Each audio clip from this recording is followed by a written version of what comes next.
नमस्कार विद्यार्थी मित्रांनो, डोई स्टुडंट्स या यूट्यूब चॅनलमध्ये तुम्हा सर्वांचं पुन्हा एकदा स्वागत आहे. विद्यार्थी मित्रांनो, मुंबई उच्च न्यायालय भरती 2025-26 यासाठी आपण प्रश्नपत्रिकेची सिरीज बघत आहोत. लिपिक भरती, शिपाई भरती, चालक भरती, हमाल भरती प्रश्नपत्रिका आपण घेतलेल्या आहे आणि यावरून मागे झालेल्या प्रश्नपत्रिका पाहता आपल्या असं लक्षात आलेलं आहे की सर्व पदांकरता सारखेच प्रश्न निघालेले असतात. प्रश्नपत्रिका तयार करत आहोत की जेणेकरून येणाऱ्या परीक्षेमध्ये तुम्हाला याचा जास्तीत जास्त फायदा होणार आहे. तरी विद्यार्थी मित्रांनो, परीक्षेची तारीख डिक्लेअर झालेली आहे. अभ्यासाला आपल्याला मन लावून सुरुवात करायची आहे. तर या व्हिडिओ शेवटपर्यंत बघा. याचा 100% तुम्हाला फायदा येणाऱ्या परीक्षेमध्ये होणारच आहे. चॅनलवर पहिल्यांदाच आले असाल तर चॅनलला सबस्क्राईब करून ठेवा आणि व्हिडिओ आवडला तर त्याला एक लाईक नक्की करा. तरी जास्त वेळ नाही घेता आपण व्हिडिओला सुरुवात करूया. बघा, पहिला प्रश्न काय आहे. एप्रिल 2023 डिजिटल सायन्स पार्कची पायाभरणी कुठे झाली? MP प्रश्न आहे. 2023 डिजिटल सायन्स पार्कची पायाभरणी कुठे झालेली असं तुम्हाला विचारलेले. पर्याय तुमच्यासमोर ठेवलेले आणि योग्य उत्तर तुम्हाला निवडायचे. बघा, पर्यायामध्ये काय दिले तुम्हाला? तिरुवनंतपुरम, भुवनेश्वर, बंगळूर आणि मुंबई. तर डिजिटल सायन्स पार्क, डिजिटल म्हटलं की तुमच्या लक्षात यायला पाहिजे की हे कोणत्या ठिकाणी घडणार आहे. तर त्याचं योग्य आणि अचूक उत्तर येईल बघा, पर्याय नंबर 1 तिरुवनंतपुरम या ठिकाणी 2023 डिजिटल सायन्स पार्कची पायाभरणी झालेली. त्यानंतर पुढचा प्रश्न आपण बघूया. आर्थिक वर्ष 2022-23च्या पहिले तिमाहीत खालीलपैकी कोणत्या बँकेने EAC 5.0 रिफॉर्म इंडेक्समध्ये दुसरा क्रमांक मिळवलेला आहे? बघा, पर्याय काय दिलेले आहेत? Bank of Baroda, bank of India, union bank of India आणि पंजाब नॅशनल बँक. कारण प्रश्नपत्रिका ही प्रिव्हियस आहे. मागच्या परीक्षेमध्ये झालेली प्रश्नपत्रिका असल्यामुळं प्रश्न तशा, परंतु येणाऱ्या परीक्षेमध्ये सुद्धा याच पद्धतीने प्रश्न येतील. त्याकरता आपण असे प्रश्न टाकत आहोत. आर्थिक वर्ष 2022-23च्या पहिल्या तिमाहीत खालीलपैकी कोणत्या बँकेने रिफॉर्म इंडेक्समध्ये दुसरा क्रमांक मिळवलेला आहे? काय उत्तर असेल? या प्रश्नाचं योग्य आणि अचूक उत्तर येईल युनियन बँक ऑफ इंडिया. हे या प्रश्नाचं योग्य आणि अचूक उत्तर आहे. पुढचा प्रश्न आपण बघूया. तुम्हाला जर मुंबई उच्च न्यायालय भरती यामध्ये झालेल्या प्रश्नपत्रिका लिपिक तसेच शिपाई व हमाल या पदासाठी 2018 पासून परीक्षेमध्ये वारंवार विचारण्यात आलेले प्रश्न याची 1,500 प्रश्नाची PDF आपल्याकडे अवेलेबल आहे आणि तिची किंमत फक्त 50 रुपये, म्हणजेच 50 रुपयामध्ये अवेलेबल आहे. व्हॉट्सअपवर दिलेल्या नंबरवर फोनपे किंवा गुगल पे करायचं आणि त्याचा स्क्रीनशॉट पाठवायचा. 5च मिनिटाच्या आत तुम्हाला PDF मिळून जाईल आणि याचा फायदा येणाऱ्या परीक्षेमध्ये तुम्हाला 100%. प्रधानमंत्री उज्ज्वला योजनेच्या विस्तारात किती अतिरिक्त कनेक्शन दिले आहेत असा प्रश्न तुम्हाला विचारलेला आहे.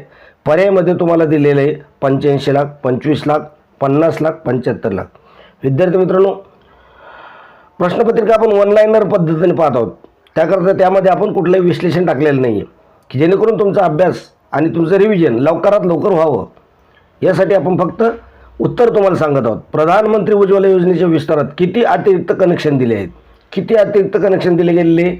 योग्य उत्तर येईल पर्याय नंबर 4. 75 लाख अतिरिक्त कनेक्शन दिले गेले आहेत. कशामध्ये? प्रधानमंत्री उज्ज्वला योजनेमध्ये. पुढचा प्रश्न आपण बघूया.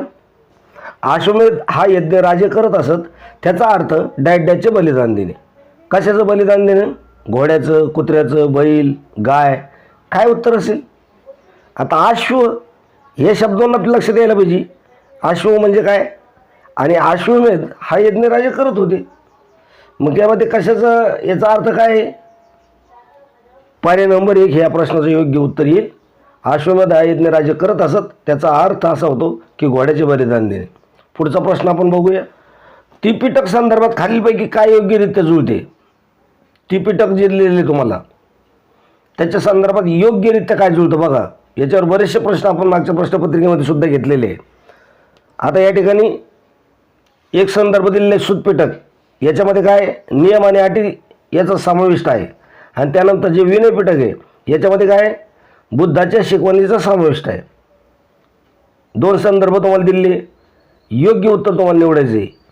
बघा, पर्यायामध्ये काय दिले तुम्हाला? 1 आणि 2 दोन्ही बरोबर आहे. दुसरा पर्याय एक किंवा दोन यापैकी एकही बरोबर नाही. तिसरा पर्याय केवळ एक हे विधान बरोबर आहे आणि चौथा पर्याय केवळ दोन हे विधान बरोबर आहे. काय योग्य उत्तर असेल याचं? याचं योग्य उत्तर येतं बघा पर्याय नंबर 2.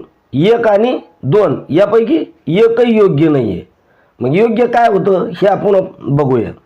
योग्य काय बघा, सूतपिटकामध्ये भगवान बुद्धाच्या उपदेशाचा, संवादाचा आणि गद्य काव्यांचा आणि लहान कथाचा संग्रह आहे. जे सूतपिटक आहे याच्यामध्ये काय आहे?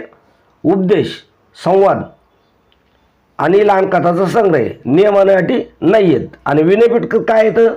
तर विनयपिटक याच्यामध्ये नियम आणि अटी याचा समावेश आहे. म्हणजे दोन्ही विरुद्ध झाले. म्हणून उत्तर काय आलं? एक आणि दोन यापैकी एकही नाही.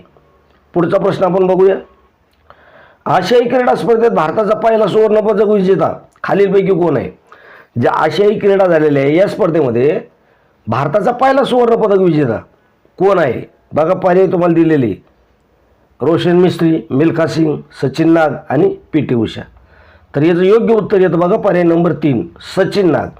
आशियाई क्रीडा स्पर्धेत भारताचा पहिला सुवर्णपदक विजेता कोण ठरलेला आहे? तर सचिन नाग हे ठरलेले आहेत. तर बघा आशियाई क्रीडा स्पर्धेमध्ये भारताचा पहिला सुवर्णपदक विजय कोण होतं? सचिन नाग आहे. याने काय केले? 1951 मध्ये दिल्लीत झालेल्या पहिल्या आशियाई क्रीडा स्पर्धेत 100 मीटर फ्रीस्टाईल जलतरण स्पर्धेत हे पदक जिंकले आणि ही भारताची आशियाई क्रीडा स्पर्धेतील पहिली सुवर्णपदक कामगिरी होती. लक्षात असू द्या, पहिला सुवर्णपदक विजेता आणि त्याने ते कोणत्या वर्षामध्ये जिंकलं, त्यानंतर कोणत्या खेळामध्ये जिंकलं, ह्या गोष्टीसुद्धा तुमच्या लक्षात असणं जरुरी आहे. पुढचा प्रश्न आपण बघूया. प्लासीच्या लढाईबद्दल खालीलपैकी कोणते विधान योग्य आहे? प्लासीची जी लढाई झालेली आहे, आता ही प्लासीची लढाई कोणाकोणामध्ये झाली, कोणत्या वर्षी झाली, हे तुम्हाला माहीत असायला पाहिजे. तसं या प्रश्नामध्ये दिलेलंच आहे. बघा प्लासीच्या लढाईबद्दल खालीलपैकी कोणते विधान योग्य? 2 विधानं तुम्हाला दिले. 1757 मध्ये ईस्ट इंडिया कंपनी आणि बंगालचा नवाब यांच्यात ही लढाई झाली. पहिलं विधान आहे. दुसरं विधान काय आहे? सिराजुद्दौला विरुद्ध कंपनीच्या सैन्याचे नेतृत्व रॉबर्ट क्लाइव्हने केले. हे दुसरं विधान आहे. आता पर्याय तुम्हाला काय दिले बघा, एक किंवा दोन यापैकी एकही नाही, केवळ 2 बरोबर आहे. त्यानंतर पर्याय काय आहे? केवळ 1 बरोबर आहे आणि चौथा पर्याय 1 आणि 2 हे दोन्ही बरोबर आहे. तर काय उत्तर येईल याचं? 1757 मध्ये ईस्ट इंडिया कंपनी आणि बंगालचा नवाब यांच्यात लढाई झाली. योग्य आहे. त्यानंतर सिराजुद्दौला विरुद्ध कंपनीच्या सैन्याचे नेतृत्व रॉबर्ट क्लाइव्हने केले. हे योग्य आहे. म्हणजेच काय उत्तर येईल याचं? पर्याय नंबर 4, 1 आणि 2 हे दोन्ही विधाने योग्य आहेत. पुढचा प्रश्न आपण बघूया. भारतीय संघाचे कार्यकारी अधिकार औपचारिकपणे डॅश यांच्याकडे निहित आहेत.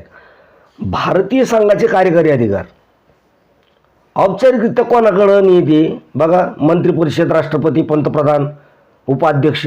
काय योग्य उत्तर येईल?